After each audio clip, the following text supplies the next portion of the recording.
Pabiling abunda ang supply sa tubig sa Barangay Bangkal, Dakbayan sa Lapu-Lapu bisan pa sa El Nino. Apan ang tubig sa Barangay Punta Engaño nagnihit.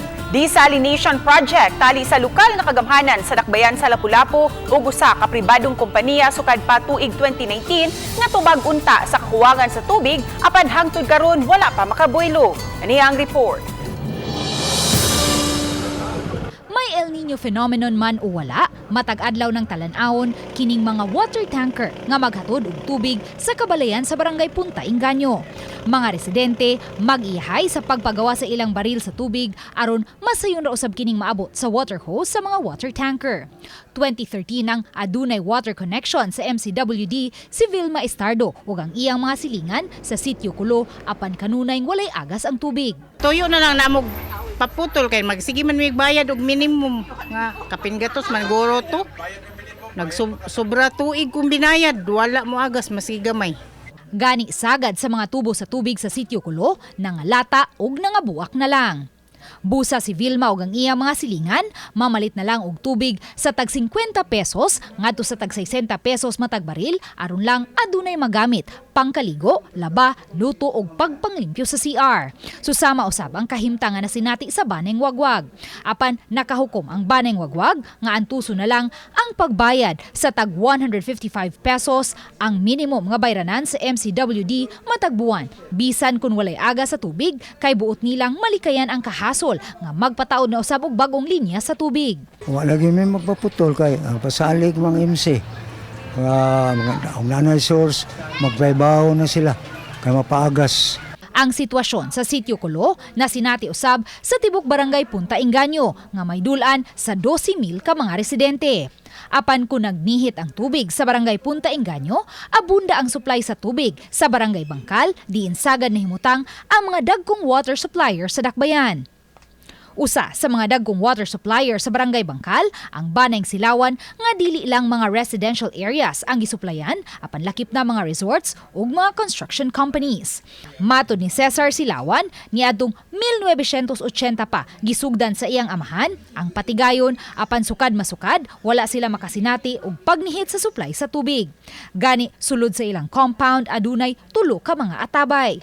Katong last El Nino I think unsa tong year. Pero buyag man Luis Ginoo, okay raman ang level sa tubig, wala man sad ka experience nga kanang ni low level gid siya atong tubig. Pero buyag. Karon wa sad mi nakamatikod nga ni low level sa damong tubig. Apan kay inanay ng misagop sa desalination ang dagkong mga resort sa Lapu-Lapu City, nakuhaan og 30% ang gidaghanon sa gisuplayan nila og tubig. Hinuon matag summer o sa panahon sa ting-init, musuplay sila og balik sa mga resorts kay musaka man ang konsumo sa tubig. Ang atong services diri sa water services sa Amoa mo enter lang mi kung manginahanglan sila backup nga water supply. Ang Barangay Bangkal may kapin sa 26,000 ka mga residente. Oktubre 2019, milagda og kasabutan ang lokal nga kagamhanan sa Dakbayan sa Lapu-Lapu uban sa usa ka pribadong kompanya alang sa usa ka desalination project aron masolusyonan ang kakuwang sa supply sa tubig sa Dakbayan ilabi na sa Barangay Punta Engaño. Gilauman unta kining mahuman niadtong 2021 apan hangtod karon wa kini makabuylo. Ready na ang partner nga motukod sa desalination plant as a project nila og sa city. Problema lang may medyo natin na-encounter nga kakulian sa MCWD.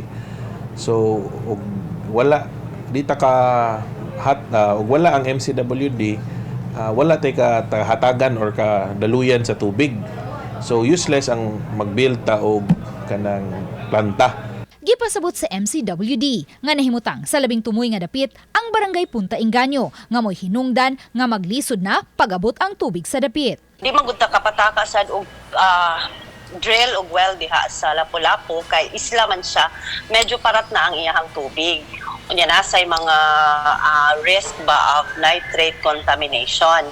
So ang ato ang gihimo gyud for Lapu-Lapu City for years is nagbuhat og tubig from mainland Cebu. Hinuon gipasalig sa MCWD nga may gilagdaan na sila karong kasabutan tali sa tulo ka mga desalination plants nga nahimutang sa Barangay Marigondon, Kanhulaw ug Cordova. Mo total ni siya og mga 55,000 cubic meters. So daghan man ni nga supply, so moabot gyud gihapon ni dito sa